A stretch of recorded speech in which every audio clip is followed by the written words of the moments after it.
Hello and welcome to my YouTube studio, which is now located in my spare room under much smaller conditions.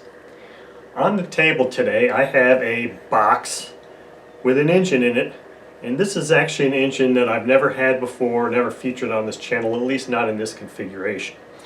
Now, as I open this box up, I'll explain that I actually saw this engine for the first time at the West Bend swap meet, and it was offered to me at that time, but when it was time for me to leave, or I had gone through the swap meet several times, walked through all the tables, and I was going to leave, I couldn't find Mark to actually make the purchase of this engine. So, as it turns out, that was a good thing, because he also sent me something else that I needed too, and I'll get to that here in a minute.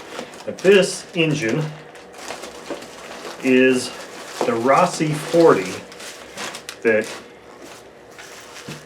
I looked at, and there was a brief little tidbit on that video about that engine where Mark was telling me about it. So what I have here is the engine, the other part that I'll get to, and the stock exhaust. Zoom in a bit here. So this engine is an extremely nice example. I have no idea how old it is. Mark sent me a lot of information on the history of Rossi, and then he also sent me some very detailed information on this engine too, to include what part numbers were initially and what they were near the end. Now, he said specifically that this particular 40 sized side exhaust was one that was made for many years and never really changed its form much, other than sometimes it either had a black head, a gold head, or this head.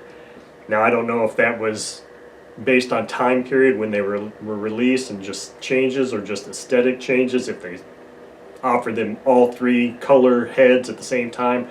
I don't know that. All I know is this is the plain cast aluminum cylinder head, and this engine, Rossi engines are always true ABC engines, and this one is just, it's got such strong compression I can't even turn it over. I'm not even going to try. And then of course it came with the stock exhaust, which is always a cool thing. Now, I do have my nut driver here, and I'm going to see if this isn't too tight to take out, but it's super tight, so I'm not going to be able to take that plug out. I wanted to see if that's a Rossi plug or not.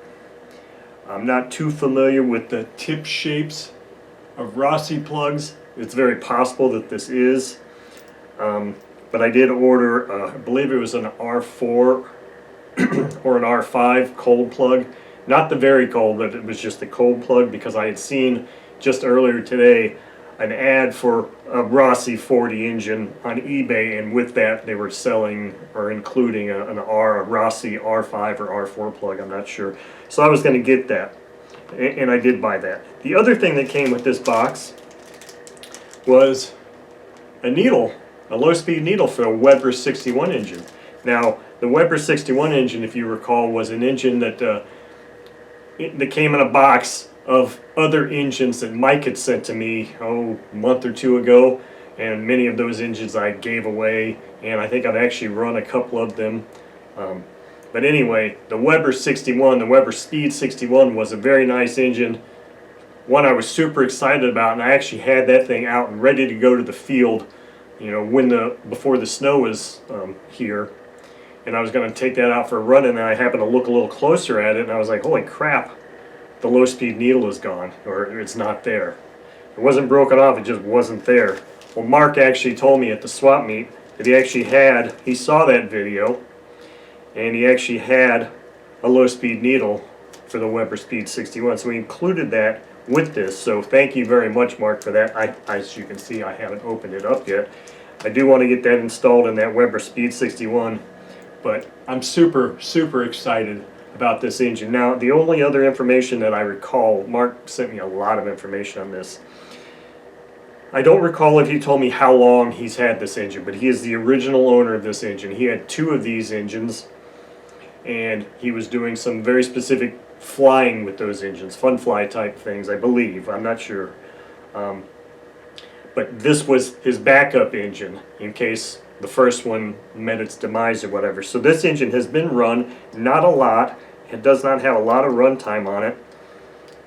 And it has a smell. I know I've smelled this type of after run before, but I can't place the name of it.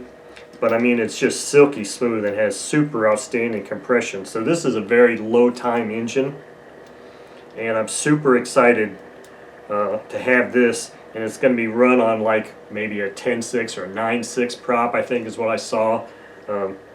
People were running these things on maybe up to 17,000 RPM. So this is going to be a really fun engine. Hopefully this plug is good. Because it came in the engine, I'd like to use everything possible that came with this engine. But yeah, I'm super excited about this engine. Yet another one in the list of engines that I've got that are ready to be taken out to the field and flown when the field is accessible again. And we've had a lot of rain. We had some snow a week or so ago. We've had a lot of rain, some warm temperatures. I'm going to take a drive out to the field this weekend and check and see if there's any way I can get in there, maybe take a shovel. Even still, the road to it is probably really muddy and over flooded because of all the moisture we've had. But I'm going to give it a shot and see. But anyway, thank you, Mark, for selling this engine to me for what I think is a really good price, and then also including the Weber Speed low-speed needle. So that's the video for today. Thank you all.